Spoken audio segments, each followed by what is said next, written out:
빌립보서 4장 11절 이하에서 바울은 이렇게 말합니다. 내가 동쪽에서 이렇게 말하는 것이 아니다. 나는 어떤 처지에서도 스스로 만족하는 법을 배웠다. 나는 비참하게 살 줄도 알고 풍족하게 살 줄도 안다. 나는 배부르거나 굶주리거나 풍족하거나 궁핍하거나 그 어떤 경우에도 적응할 수 있는 비결을 배웠다. 나는 나에게 능력을 주시는 분 안에서 나는 모든 것을 할 수 있다라고 고백합니다. 이 오늘날의 많은 그리스도인들이 내게 능력 주시는 자 안에서 내가 모든 것을 할 수 있느니라 마지막 구절을 더 특별히 사랑합니다. 그래서 이 구절을 다 외웁니다. 그래서 근데 너무 외우는 것뿐만 아니라 이 불법으로 장사하는 사무실에도 내게 능력 주신 자 안에서 내가 모든 것을 할 수 있느냐라고 이 편액을 붙여나가고 있습니다. 근데 기억하시기 바랍니다. 불법을 저지르면서 내게 능력 주신 자 안에서 모든 것을 할 수 있다라고 편액을 백가에 붙여놔도 은혜가 안 됩니다. 절대 하나님이 이루하지 않습니다. 이 구절을 외우고 있다고 해서 증인된 그리스도인이 되는 것 더더욱 아닙니다. 십자가에 못 박혀 죽으셨다가 다시 살아나신 주님은 우리의 삶 자체가 성령의 인자하심 속에 성숙해지기를 원하신다는 것을 믿으시기를 축원합니다. 성령 하나님의 인자 속에 권능을 받고 땅끝까지 증인의 삶을 살아내는 직장 선교사들이 되시기를 주님의 이름으로 축원을 드립니다. 성령의 인자 없이는 증인이 될 수가 없습니다. 내가 주관의 안에 내가 주 안에 연합하는 신비적 체험이 있을 때에 삶과 신앙의 일치를 일상에서 나타낼 수 있는 겁니다. 그렇습니다. 그리스도와 연합할 때만이 증인도 말씀에 순종합니다. 말씀에 순종하지 않으면서 예수 그리스도를 영화롭게 할 수는 더더욱 없습니다. 오늘 우리가 사는 자유는 얼마나 순종을 잘 하는지 모릅니다. 계절의 변화에 따라 어쩌면 그렇게 철저하게 순종을 합니다. 따스한 봄바람이 불어오면 순종함으로 어김없이 꽃망울을 터뜨립니다. 무더운 한여름을 보내는 것도 순종 잘함에 나타난 현상인 겁니다. 겨울이 되면 차가운 눈꽃바람을 휘날립니다. 기분 좋은 해에는 꽃을 피우고 에이씨 올해 기분 나쁜데 꽃 안 피울래? 라는 꽃나무 하나도 없습니다. 평화의 시절도 꽃은 피었습니다. 2022년 2월 40일 24일 날 우크라이나와 러시아가 전쟁을 이룬 지금까지 또 우크라이나나 러시아 전쟁에 꽃망울을 피웁니다. 이스라엘과 하마스, 이스라엘과 헤즈볼라 그 전쟁 중에서도 이 꽃은 피웁니다. 이번 8.15 광복절을 어떤 분들은 건국절이라 어떤 분은 강복절이라는 논쟁 속에서도 우리나라의 국화인 무궁화는 활짝 피어났습니다. 무궁화의 꽃말이 시리쿠어스, 시리아에서 온 꽃이라는 얘기죠. 이 시리쿠어스란 말은 다른 말이 아니라 샤론하라고 불려지는 겁니다. 예수 그리스도를 가르쳐 샤론하라고 하는데 왜 대한민국 국화가 샤론화가 되어졌는지 참 알지는 못하지만 이 또한 하나님의 섭리인지 모릅니다. 그런데 사람들은 참 순종을 안 합니다. 모를 땐 몰라서 안 하고 알면 안다고 안 합니다. 낮을 때는 자존심 상한다고 안 하고 높아지면 체면 깎인다고 안 합니다. 가난할 땐 초라해 보인다고 안 하고 제가 사실 초라해 보인다라는 말을 썼지만 가난할 땐 쪽팔려서 안 한다고 하는 겁니다. 높아지면 체면 깎인다고 안 합니다. 부해지면 내 힘으로 못할 것 없다고 안 합니다. 기억하십시오. 순종처럼 귀한 것은 없습니다. 하나님께 순종해서 안 될 일이 없습니다. 하나님 말씀 거역하면서 잘 되는 일 결코 없습니다. 성경의 인물 통틀어서 복받은 사람과 저주받은 사람, 성공한 사람과 실패한 사람, 귀하게 쓰임받은 사람과 버림받은 사람, 천국에 올라간 사람과 지옥으로 내려간 사람, 이 모두를 가려내는 기준은 하나님의 말씀에 순종했느냐 아님 거역했느냐의 갈림길에서 결정이 납니다. 수천 마리의 양을 잡아들이는 제사보다 말씀에 순종하는 것을 하나님이 더 기뻐하시고 더 원하신다는 것을 기억만 하지 마시고 말씀을 삶에 적용하여 그 삶이 내 삶에 습관화되어지기까지 나를 훈련을 하셔야 된다는 것 기억하셔서 습관화 만드시기 습관하시기를 축원합니다. 다시 한번 본구절 한번 읽어보겠습니다. 시작.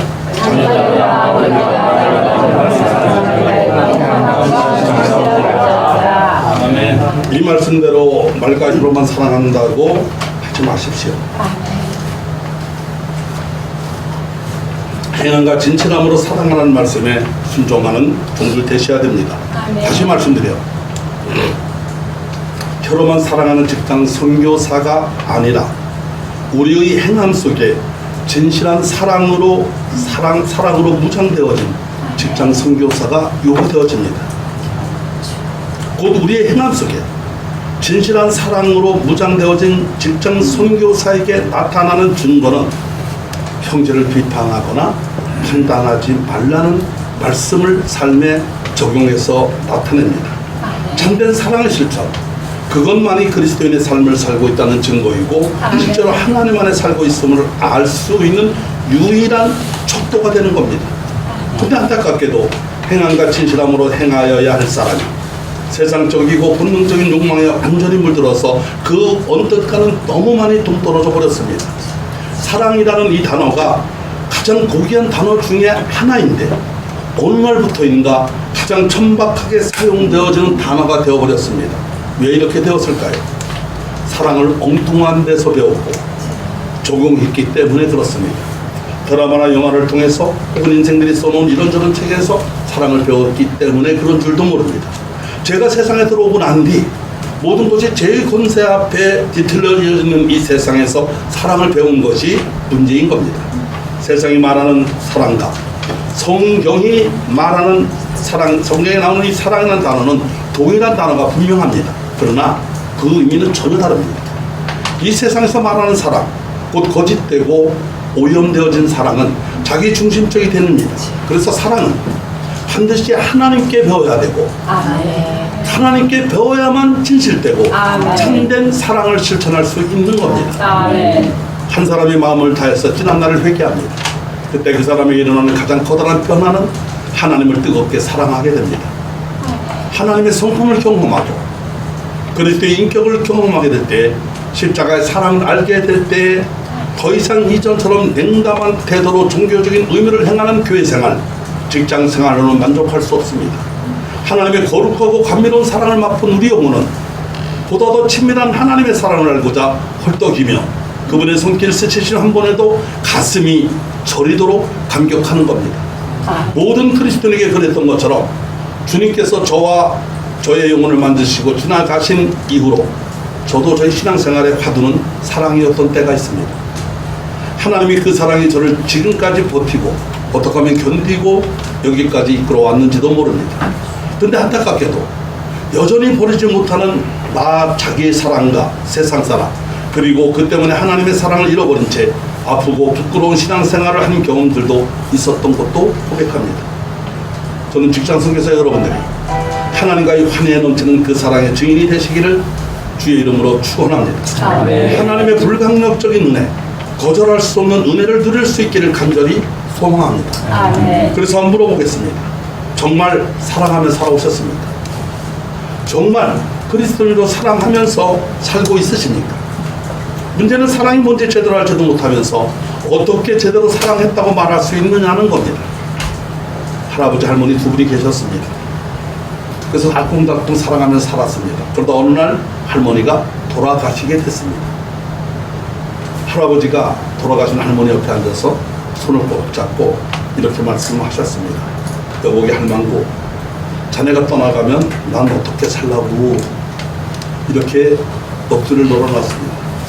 돌아가시던 할머니가 눈을 번쩍 뜨더니 평소 궁금하던 것이 있어서 물었습니다.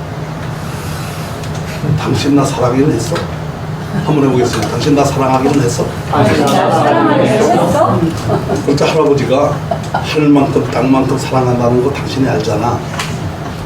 제가 이 얘기 쓰면서 제 아내가 오늘 온다고 같이 왔거든요. 사랑 얘기를 내가 주려고 가지고 이 사랑 이러고 있나. 틀림없이 집에 가서 생활할 때 뭐라고 한마디 하면 당신 설교한 대로 안 살고 있네? 내가 바로 태클 걸고 들어와가지고 집에 있으라란 말을 못했어요. 그래도 어떻게 후점을 같이 박수 치면은 어떡합니까? 그리고 딸이 단주한다는데 같이 올 수밖에 없었습니다. 할머니가 이렇게 얘기합니다. 내가 할아버지가 내가 당신을 사랑하는 거 하늘만큼 땅만큼 사랑하는 거 알잖아. 그러니까 할머니가 이 영감탱이야. 그래. 그만큼 나를 사랑한다면서 통닭 먹을 때 다리살은 네가 먹고 나는 나에게 죽지만 주냐? 아니 돌아가시던 할머니가 이렇게 따졌습니다. 그러자 할아버지가 나는 당신이 처음 통닭 먹을 때 날개가 맛있다고 하면서 날개를 죽지를 먹고 다리를 날 줘서 나는 당신이 날개 죽지만 사랑하는 줄 알았어. 이렇게 얘기를 합니다. 그래서 할머니가 사랑하는 당신 좋아하는 거 먹으라고 내가 날개 죽지 먹고 닭다리 준 거야. 그러자 할아버지가 이렇게 얘기합니다. 아니 사실 나도 다리보다 날개 죽지를 너무 좋아하는데 당신이 날개 죽지 좋아한다고 다리살을 주니까 나도 그 말 하지 못했어. 그래서 할머니가 이 영감탱이야, 한 번이라도 나한테 물어봤어? 나는 날개 죽지가 않은 닭다리를 좋아한단 말이야 라고 돌아가셨어요. 우리 이훈 장로님께서 회장님께서 지난번에 난 크리스천이다 라고 선포했어요. 그럼 난 크리스천이다 라는 그 선포에 제 심장이 떴습니다.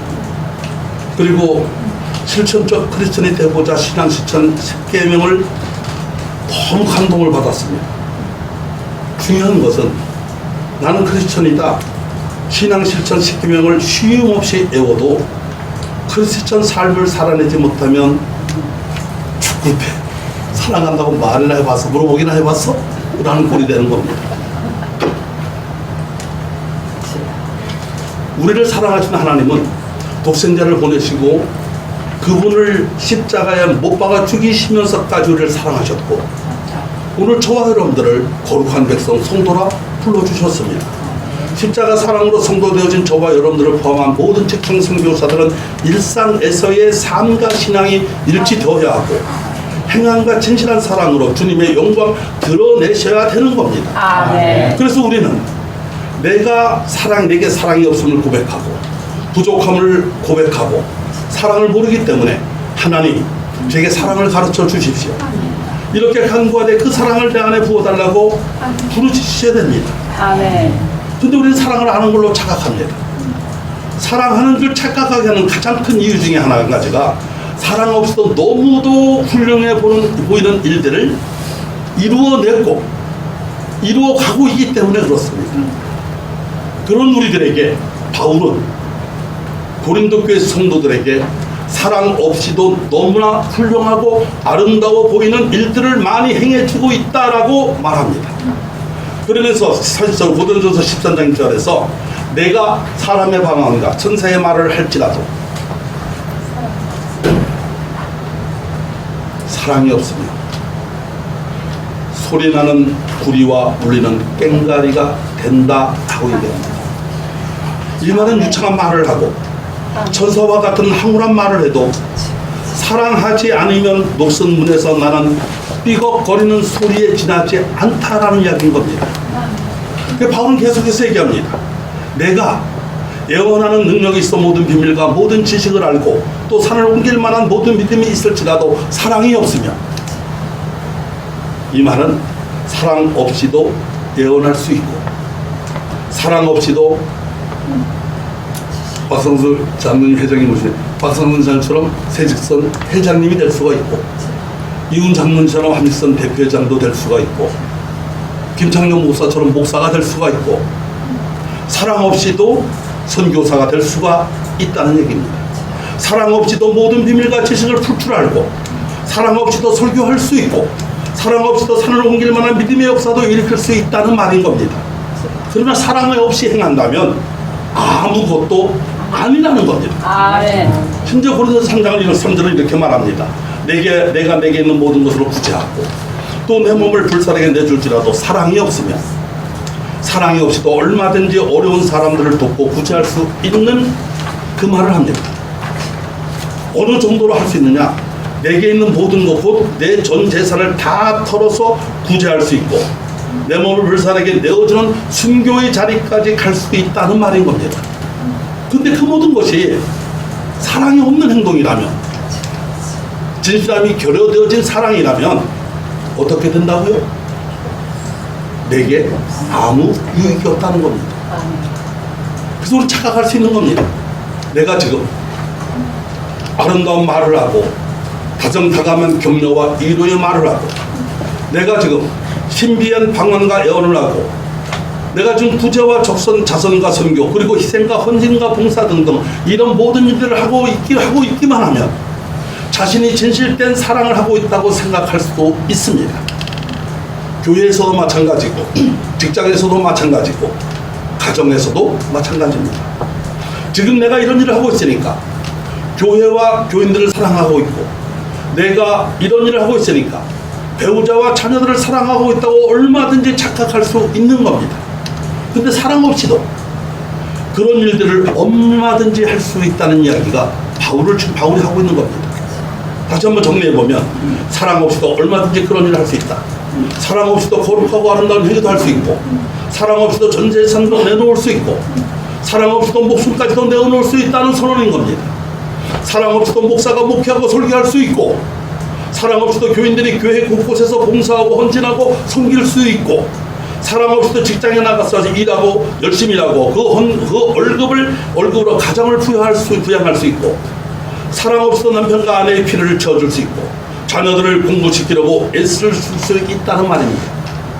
나는 사랑으로 그 모든 일을 하고 있다고 생각할지 모르지만, 그게 바울은 사랑이 아닐 수 있다는 겁니다.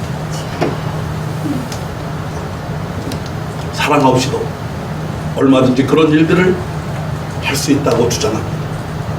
기억하십시오.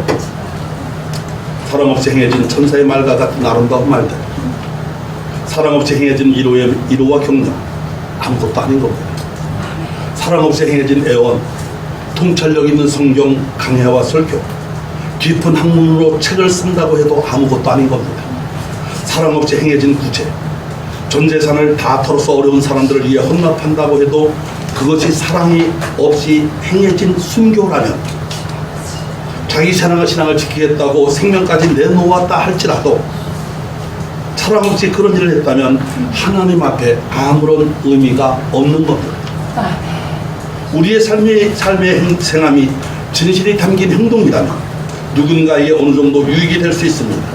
기업들이 자기 회사의 이미지를 좋게 하기 위해서 사회에 돈을 위탁할 때도, 그리고 그때 고학생들이 혜택을 입는 경우도 있습니다. 근데 성경은 분명하게 말합니다. 내게 아무 유익이 없느니라. 다른 사람들이 혹 유익을 얻었을지는 몰라도 정작 자기에게는 그 어떤 유익도 없다는 겁니다. 그렇습니다.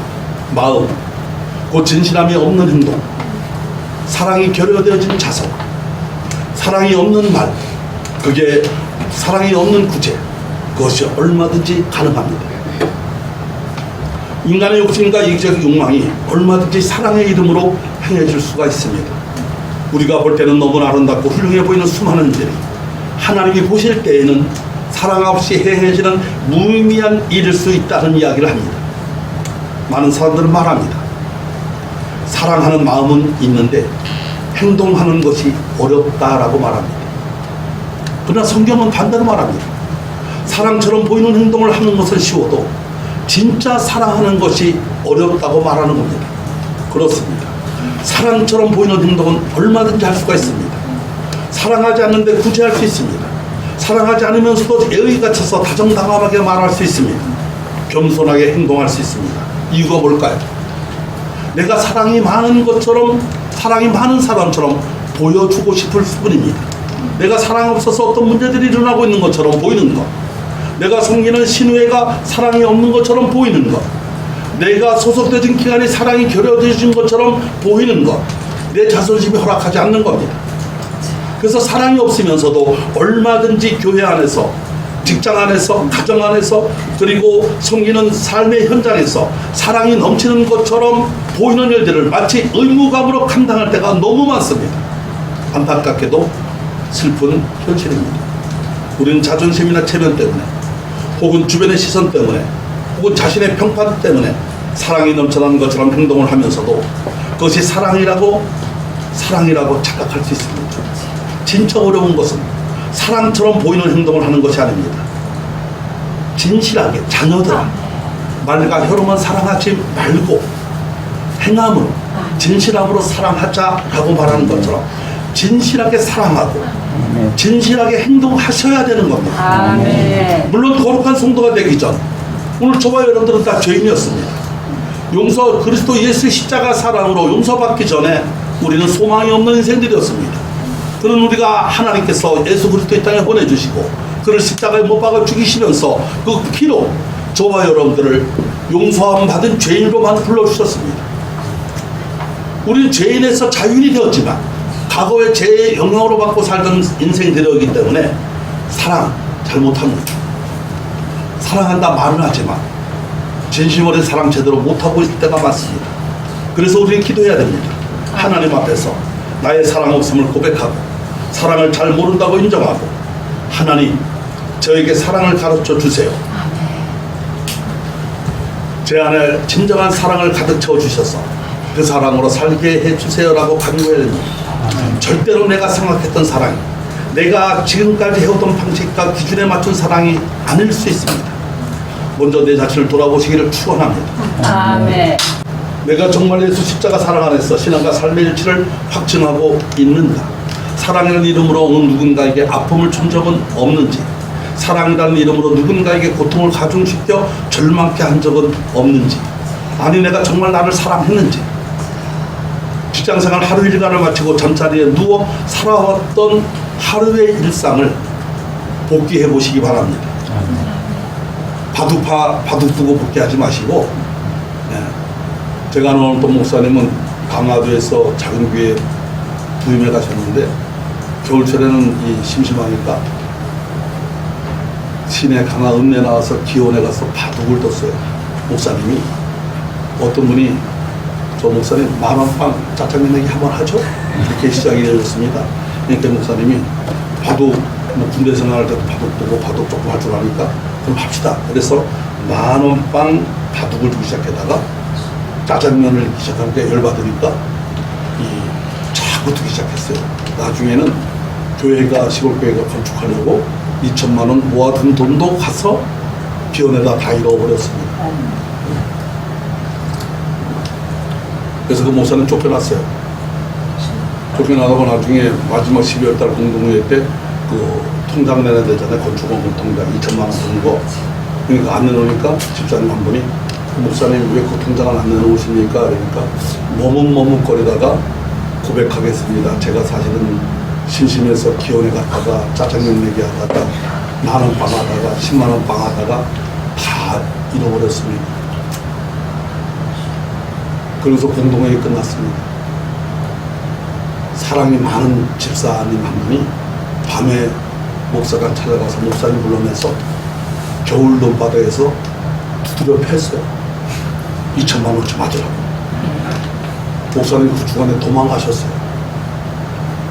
그래서 멀리 가서 회개하고 묵혔는데 두드려 팼던 그 집사님이 신학을 하게 되는데 그 집사가 다 망해서 탁장에서 생활을 하다가 달기 우는 소리에 베드로가 회개하는 장면이 생각나서 회개해서 신학 가서 목사가 됐습니다. 성남에다 교회를 개척을 했습니다. 했는데 그 두드려 맞고 도망간 목사님이 어느 날 두루를 살펴서 전화가 왔습니다. 나는 목사님이 그때 죄업받지 않았으면 내 인생 그냥 막장으로 치다가다가 지옥 갈 인생이었는데 목사님이 두드려 팬 그 주먹이 주님의 주먹이었고 목사님이 한마디가 주님의 채찍질이었다. 그래서 회개하고 돌이켜 지금 여기서 이렇게 잘하고 있다. 그래서 목사님이 너무 고마워서 제가 5년 동안 매월 30만 원씩 선교하고 싶다. 그래서 매월 30만 원씩 선교했습니다. 네, 그러니까 하나님의 나라 일은 어떻게 쓰임받을지 모릅니다. 근데 그 목사님이 돼서 그 집사했을 때 그 목사님 때린 것은 사랑해서 때린 것 결코 아닙니다. 제가 물어봤습니다. 사랑해서 때렸냐 그러니까 아니고 화나서 때렸다. 열받아서 때렸답니다. 그래서 그렇다고 목사를 때렸는데 이게 이러니까 이렇게 얘기합니다. 그때 집사 가족은 해결이 안 되도 보면 열받으니까 과거 해병대 생활하던 기들이 확 솟구쳐갖고 그 얘기 들어서 또 울거라 불거라 하다 결국은 그 밤에 못 참고 가서 불러내서 때렸다는 거죠. 참다가. 그런 일이 고백합니다. 그 목사를 때리고 나서는 이제 5년인가 7년 동안 목회가 안 돼서 고생 개고생했다. 무지하게 고생했어요. 그래서 무지하게 고생하다 성남서 다 망해가지고 내려갑니다. 어디로? 전라도 임실로 내려갑니다. 지금 그 임실 주골에서 교회 건축하고 할머니들 잘 섬기고 연간 6만 평의 논농사를 지면서 전국에 있는 소년 소녀 가장들에게 농사 딱 지면 400에서 600 가마를 내놔서 먼저 그 소년 소녀 가장들에게 쌀을 나눠줍니다. 그러니까 그 임실 총구석에는 절대 사람이 없어요. 전주에서 오고 순천에서 오고 다른 데서 지나가다 오고 또 호구 공동묘지 왔다 오고 이래서 그냥 은혜롭게 잘 지내고 있습니다. 직장생활 하루 일과 마치시고 잠자리에 누워서 일상을 곧 복귀하시기 바랍니다. 주님 진심으로 사랑하지 못했습니다. 주님 향기나는 삶을 살지 못했습니다. 진실되고 의로운 삶, 곧 신앙의 일주와 동떨어진 삶을 살았습니다. 오늘 나는 아침에 출근할 때 나는 크리스천이다라고 선포하고 출근했는데 점심시간 때 신흥의 형제들과 함께 신앙 고백하면서 신앙 실천 식기여행을 내었는데 내 삶을 돌이켜보니까 미움이 가득 찼고 그리고 시기와 질투로 가득 찼었습니다. 어떻게 보면 우리는 사랑한다고 하면서도 한 번도 하나님을 사랑하지 않았는지도 모릅니다. 형식은 있어도 진실함과 행함이 배제되어진 말과 혈로만 사랑하는 사랑은 사랑이 아닌 겁니다. 그럼에도 불구하고 하나님은 독생자 아들을 보내주셨습니다. 아멘. 우리의 연약함과 죄뿐 아니라 그 죄가 하나님과 우리의 관계에 입힌 상처까지 깨끗하게 없애주신 겁니다. 하나님께서 이처럼 우리를 사랑하셨기에 우리도 서로 사랑하는 것이 당연합니다. 아멘. 지금까지 하나님을 본 사람은 아무도 없습니다.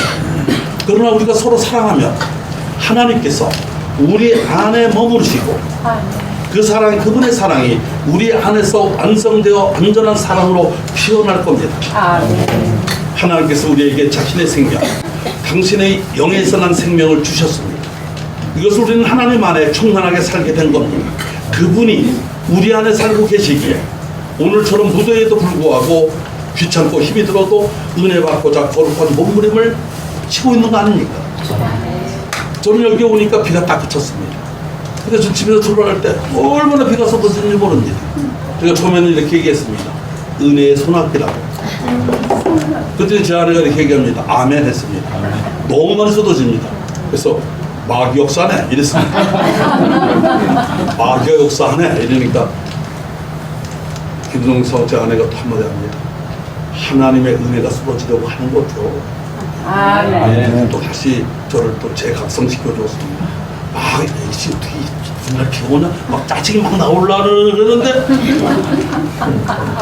아니 설교자로 가시는 분이 이렇게 그 마음을 다스리지 못하면 되겠냐고. 그래서 잘 다스려서 왔습니다. 그래서 후회했어요. 나 혼자 온 거야. 마치겠습니다. 성도인 우리는 하나님 아버지께서 당신의 독생자들을 예사 세상에 구주로 보내주신 것을 우리는 직접 보았습니다. 그것을 일터에서 공개적으로 증언하는 사람, 바로 그가 우리 그리스도인인 겁니다. 그리스도가 하나님의 아들이심을 선언합니다. 그리스도가 메시아라고 우리는 선포했습니다. 그리스도를 시인하여 누구나 하나님과의 친밀한 사귐에 끊임없이 참여하게 된 사람들이 오늘 저와 여러분들 아니겠습니까? 우리는 잘합니다. 하나님께서 오는 이 사랑을 십자가 예수 그리스도를 통해 경험한 사람들인 직장 선교사들입니다. 하나님에게서 온 이 사랑을 마음과 영혼을 다해 껴안고 살아가고자 몸부림을 치는 사람들입니다. 십자가에 못 박히신 예수 그리스도 그분으로 말미암아 주어진 사랑이기에 우리는 어떤 일이 있어도 포기하지 못합니다. 오늘 저와 여러분들이 예수로 말미암아 사랑하는 사람들, 예수 그리스도가 나의 구주라고 고백한 성도들, 할렐루야. 누군가에게 보이고자 하는 사랑이 아니라 성경에서 말하는 우리는 그리스도의 향기요 편지인 겁니다. 우리는 십자가 사랑으로 무장되어진 사람들입니다. 이 땅에 단 하루를 살아도 사랑하며 살아가십시오. 섬기면서 살아가십시오. 조금 손해 나십시다. 할렐루야. 이랬잖아 저랬잖아 라고 시시비비 가리지 마십시다.